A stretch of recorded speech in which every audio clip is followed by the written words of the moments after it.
Yo yo yo, new day, new day. My birthday happened yesterday, and nobody, barely nobody noticed. I barely noticed, to be fair. But I don't know. I feel like my soul is beginning to hollow. I can feel like flashing before my eyes. It's like 40 years into the future, I'm still sitting at a desk doing desk job. God damn. Okay, well, my controller's griefing me. Womp womp. But like I'm beginning to give less and less fucks about my birthday. It's just yesterday was just kind of relaxing because nobody really gave a fuck. Well, to be fair, I was also like home alone the entire day, so I had nobody like physically here to give a fuck to me, to my face. So it was just like a day of free will. I realized I had free will and I could just do whatever the fuck I wanted. So I went down. Well, I just it was just like mostly a normal day. Fucking ate breakfast. My unemployed ass got to play a minuscule amount of not Elden Ring, of Dark Souls 1, which I will also be yapping about today because I fucking we'll get to it. We'll get to it. I went home to my parents, stayed the night for some reason, and here we are. Here we are.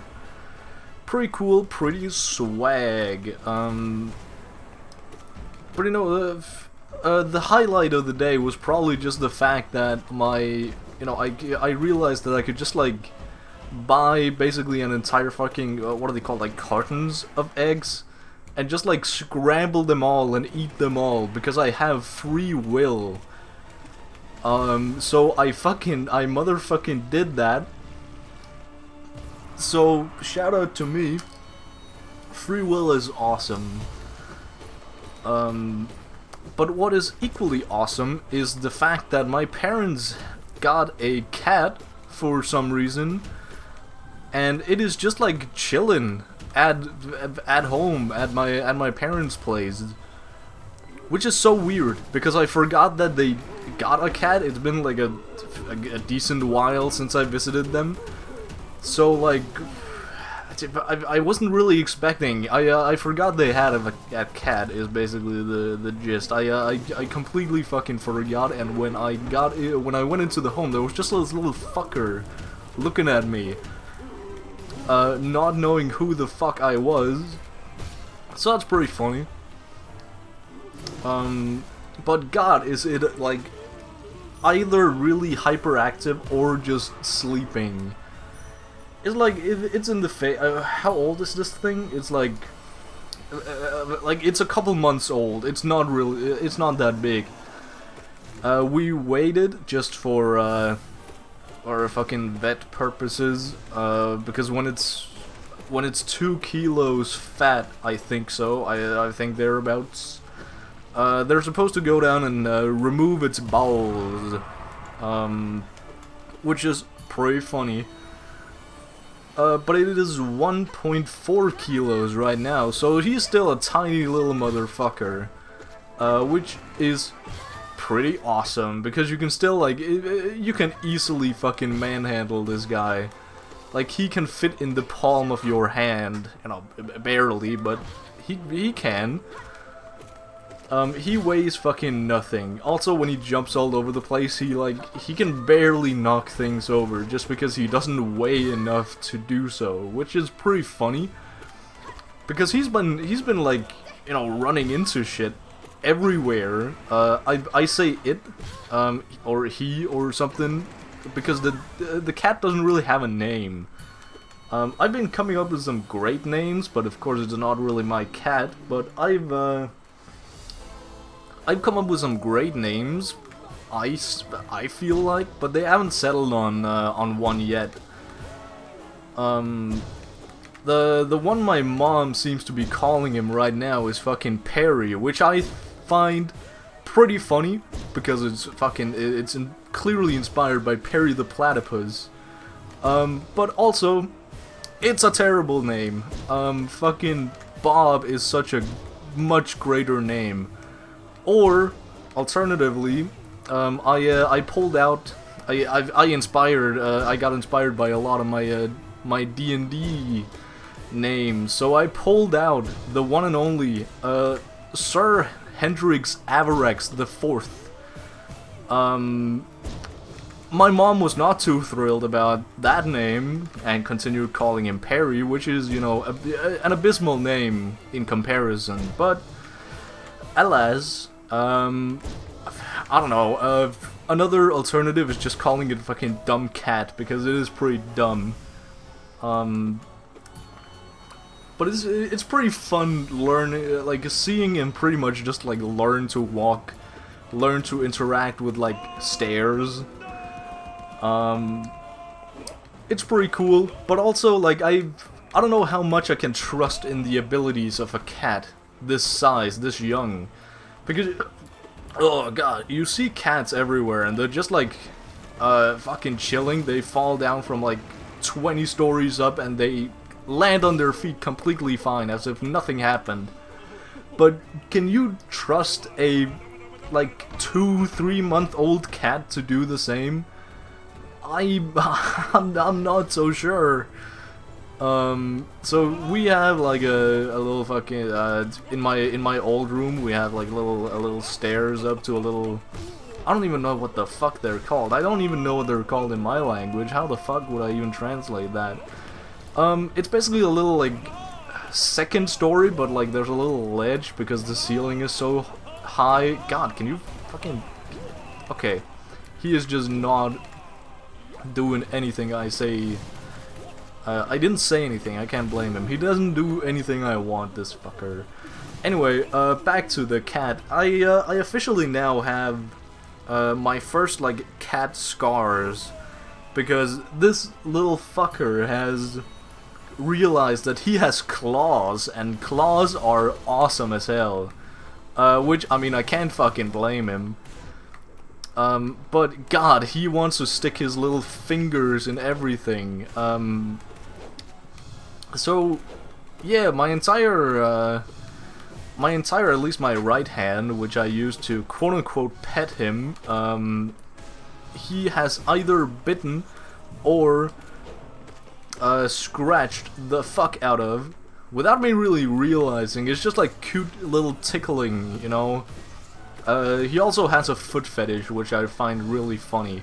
I woke up this morning, you know, basically my, just me and my sister home, went out, stole some dinner from my parents, and, lo and behold, I feel a little nibbling in me toes. Look down, and there the fucker is, biting my stinky ass feet. Again, really pretty freaking funny. But that's the gist of it. It's pretty fascinating looking at this little guy and, you know, just seeing the gears turn, essentially. Like, looking at how does he think, how does he interact with, like, everything.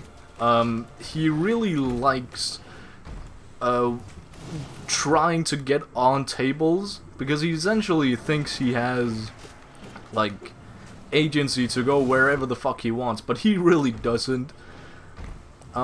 He only has a select few rooms he can go into, and, you know, they're slowly, like, opening more and more rooms so they don't have to, like, have closed doors everywhere in the house. And hopefully after the fucker gets his balls removed, he can finally go outside. I don't know how. Are they gonna, like, put the cat on a leash or something?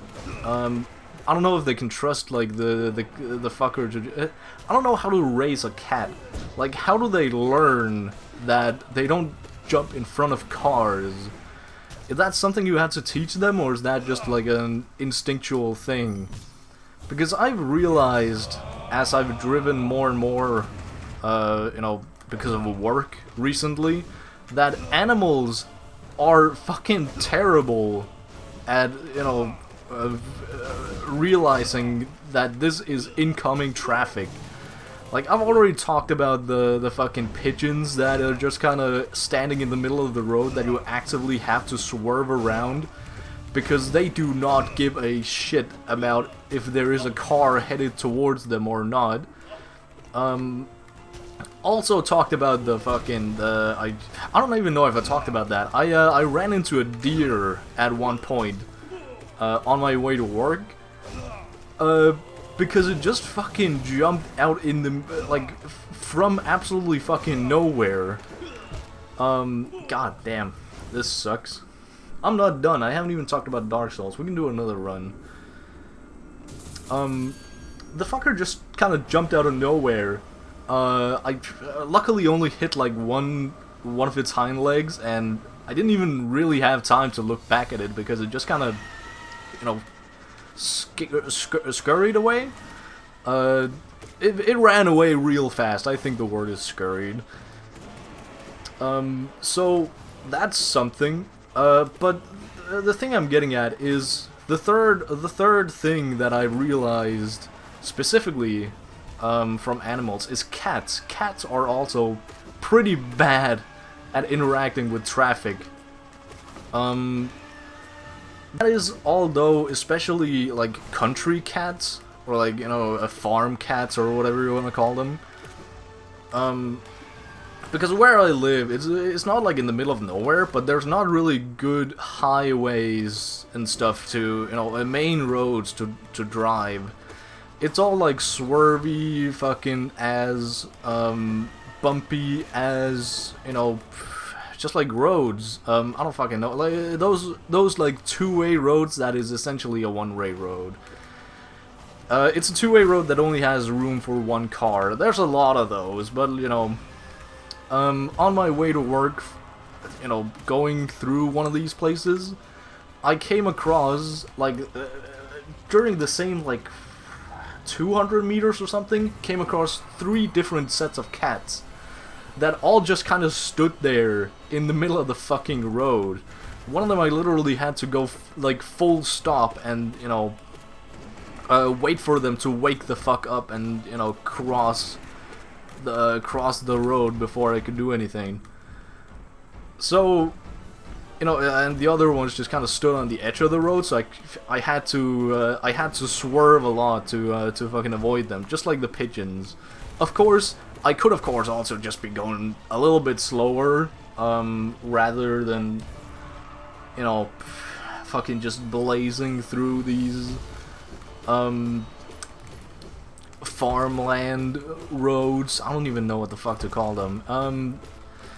Anywho, how do you train a cat to avoid traffic? I don't know if you do. I don't know if you're supposed to do anything. Because I hear a lot of stories, I guess not really stories, well, I guess stories, about like cats just being like ran over. I don't know what the deal is with that, specifically cats, but that's a thing, I suppose, I guess so. But anyway, yeah, we're good. I sounded like that was a real problem. Brother, you are at full health.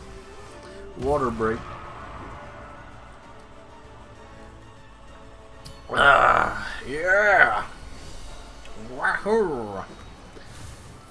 Anyway, what else? Yeah, I guess they don't really have a lot of like cat toys yet. They have this little stick. No, I am so used to saying stick. They have this little stick with just like, you know, pieces of flossed up fucking cloth at the end,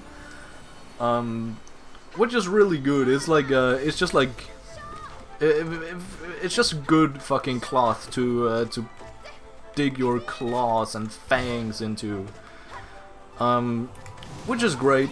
It's been good. It's a good low effort. You know, you just have to wave a stick around and then your cat has the fucking time of its life. So that's pretty cool. Other than that, the best piece of like toy is apparently a fucking golf ball, which I find hilarious because it's basically the only thing that this little fucker, Hendrix Averex the Fourth, cannot, like, you know, he can't really dig his claws into a golf ball, so it kind of just, like, scurries around. It just gets pushed around, and, you know, ball rolling around, that is the funniest thing in the world. So, that's pretty cool. I fucking hate Gorb. I hate Gorb. I hate Gorb. Ugh. So yeah, been pretty cool. Been pretty awesome. What did I do at my parents' place, you ask, other than meeting Kat? Yeah, we got some fucking dinner, got some lasagna, pretty poggers. Got some new clothes because they actually, yeah, I have a loving family. Get fucked. They bought me presents. Got some, basically just like a bunch of new clothes. Have some, holy shit, I hate Gorb. I fucking hate Gorb. Have some new pants now, which I really desperately need, because all my pants either have holes in them or is missing, like, the button that is, you know, fucking holding my pants up. So, got some new one of those in, like, a slightly smaller size because I'm a fat ass. So, need to go to the nearest Jack and Jones to switch them up. Maybe even buy some more because they are really fucking comfortable. And they just, like, they're just cool ass pants. My sister has the same, basically the exact same brand, I think.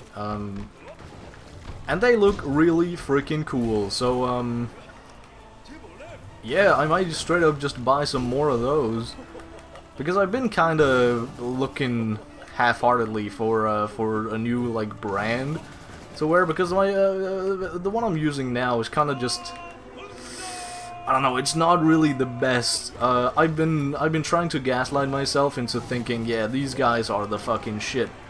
But they are the ones that have, like, a bunch of fucking holes and shit in them, so, and they just, like, tear really easily. And, like, I've gotten them fixed multiple times, both, like, by the guys I buy them from, and by myself, and nothing really helps. Ugh. So, yeah, I don't know. Hopefully these will work perfectly. They also have humongous, huge ass fucking pockets, so I can just, like, have, like, 10 beers on each side. Pretty great, pretty awesome. Anyhow, hooey. What was I gonna say? Oh yeah, we watched fucking, we watched old ass movie that I haven't seen before, which is, you know, just it's a crack in my my to watch list, because I just haven't watched that many movies. But we watched Good Will Hunting, which is basically, I've apparently seen a lot of clips from this one movie on just, like, I don't fucking know, YouTube Shorts droughts. But essentially, TLDR, it is a fucking, like, juvenile fucking delinquent janitor guy who is apparently a fucking genius, doing, like, math problems at the most, like, extravagant fucking school in the country. And basically the entire movie is just trying to figure out, why is this omega fucking genius, like fucking Einstein level guy, why is he working as a janitor? And why is he hanging out with, like, not really thugs, but not, like, the brightest guys in the entire world, you know? And it's basically trying to figure out, like, how does this guy's mind work? Where does he come from? Instead of just forcing him to, you know, because he's so fucking clever as fuck, not just forcing him to do, like, the jobs of the, like, fucking, like, deciphering war codes and, you know, being the reason that they fucking bomb a random village in North Africa. I don't fucking know. He said something about that at least. But yeah, it seems like a pretty, like, somewhat boring principle at least. Like, how can you make an entire movie around this? But it's actually pretty good. I respect this movie a lot.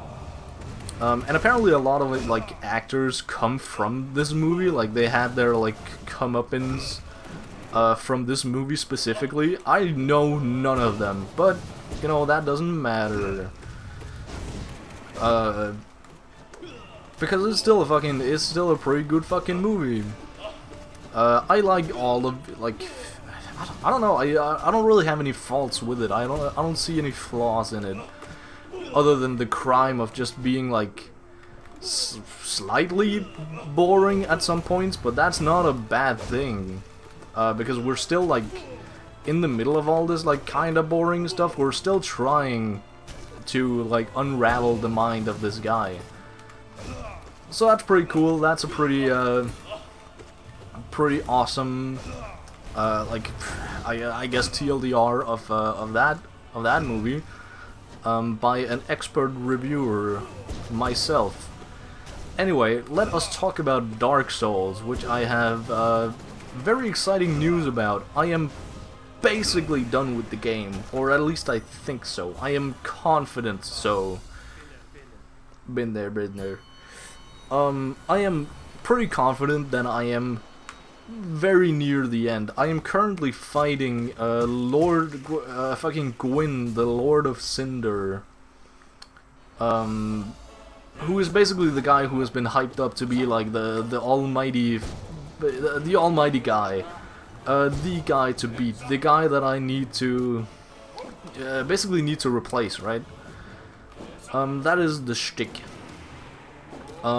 So to beat this guy, I had to go through all 4 of the Lord Souls, or whatever they're called. Had to go through fucking the absolute worst boss, Grey Lord Nido. I don't know, some sort of bed chamber guy who was just kind of sitting there. He was a fucking sitting duck, essentially. He was just attacking randomly. It wasn't really a cool boss fight, but it was a cool concept, you know? Then we had the 4 kings, who I just beat today. He was the last one I needed. Who was the last one I need to name, though? It is Seath the Scaleless, who I also talked about yesterday, so I don't want to go all over him in great detail, but I like him a lot. Seath the Scaleless, he's pretty fucking cool. But I got to today beat the 4 kings, who I figured out from just like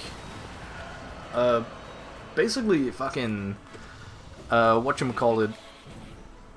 I maxed out my my build, quote unquote maxed out. I equipped the grass shield, or whatever the fuck. I equipped a shield that made me basically just have a higher stamina regen, which was much needed, because I hit like a solid brick fucking wall by by the solid second hour of me doing this boss. I realized I just need more stamina, so found out one great way is to get a new shield. And first of all, this new shield is basically like my old shield that I used, and also like I don't really use my shield that much, so I don't know why I realized that only by then, but I could just like two-hand my Zweihänder. Pretty fucking obvious. The name is Zweihänder.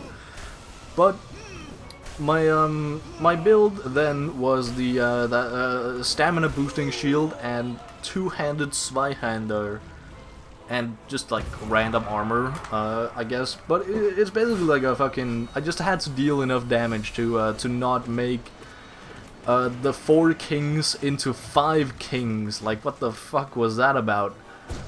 I don't even know. I feel so schizo because I essentially only had, like, I thought at some point, basically the first time around, I got to beat 2 of them, or just barely 2 of them, but then suddenly, like, they spawn, there are 4 basically of the same guys, right? The 4 kings, you know? So 4 of the same guys, they spawn kind of like, you know, after a solid, like, I don't know, like 30 seconds, another king spawns. Pretty self-explanatory, right? But what happens next is that after the 4th king, there's just like a 5th king that shows up. Is there a 6th king? Is there a 7th king if you wait long enough? I do not fucking know. How am I supposed to know? Is this like some sort of lore relevant thing that they can just like regenerate? Because they have some sort of in their lore, like they are, they're the classic like life stealer guys. So I could see them being basically like immortal, kind of like Seath the Scaleless, but in a very different way. I don't really know. That's the only real reason I can see. But there's not really any physical or like physical distinguishing factor. Like no way to distinguish between the 4 kings. They're just like 4 copies of each other. Which for like fighting purposes is pretty great, pretty simple, nothing too crazy to deal with. But I kind of would have liked at least some sort of like, you know, they can have the same like moveset and stuff, but just like look slightly different. I think I would have preferred that to there being like 5 or 6 or 7 kings. But essentially, after you beat the 4th king, you just win the fight, sort of. The 5th king just kind of disappears. There is just like an official health bar for like all of them, I guess. So like, is all the 4 kings like the same being? Is that also some sort of lore relevant thing? I don't fucking know. I have no idea.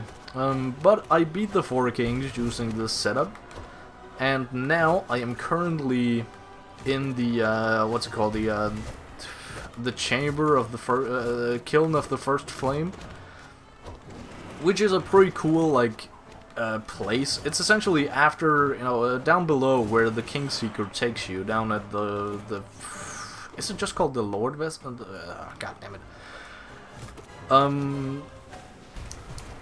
Where you go and dump the souls.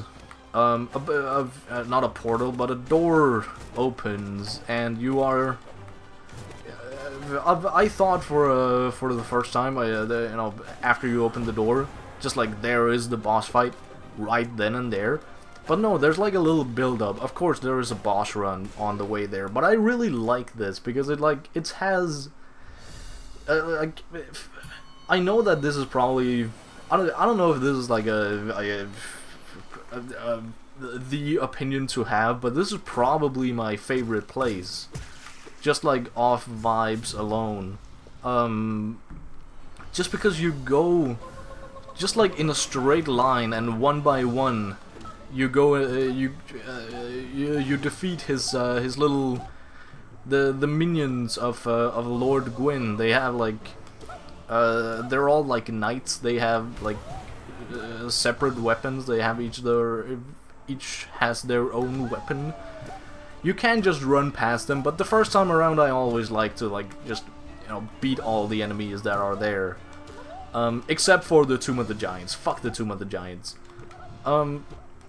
So once you go deal with all those guys. By the way, here there's just like fucking complete silence, right? It's like the sound of fucking silence. There's not like actual silence. It's the sound of silence, if you know what I mean.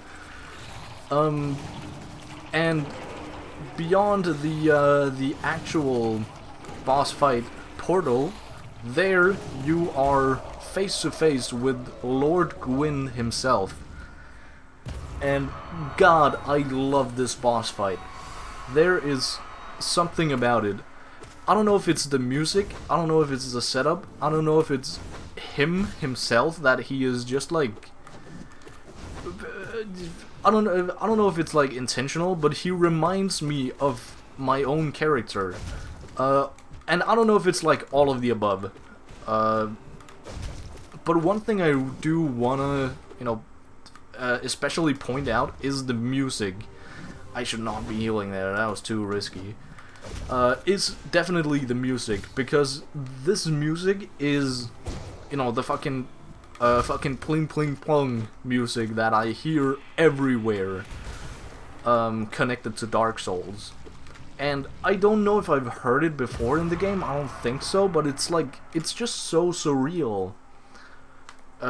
Seeing this, or like hearing, like being here, is just so insane to me, for some reason. Like, we've come so far, you know? So, the fight himself is pretty fucking hard, I gotta be honest, but it is more, it's not really hard, well, it is really fucking hard, but it's also just a good fight. It more so feels like you're fucking, it's just a dance, basically. You're just like moving around, slowly but surely dealing damage to this guy. It's kind of like, it's very much the same feeling as Consort Radahn. That's basically the only other From Software game I played. But it has a lot of the same feeling, where it is much less focused on... like, it's the exact opposite of the Four Kings boss fight, because the Four Kings boss fight was basically just like, how much damage can I deal in a certain amount of time. But in this fight, he is definitely learnable to, like, just dodge all of his attacks and, you know, hit him once in a while. So you just have to take your time beating him.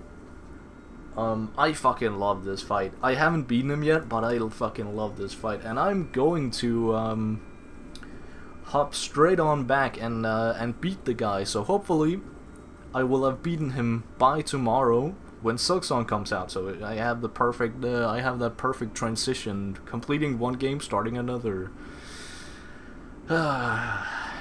Well, Silksong tomorrow. See you then.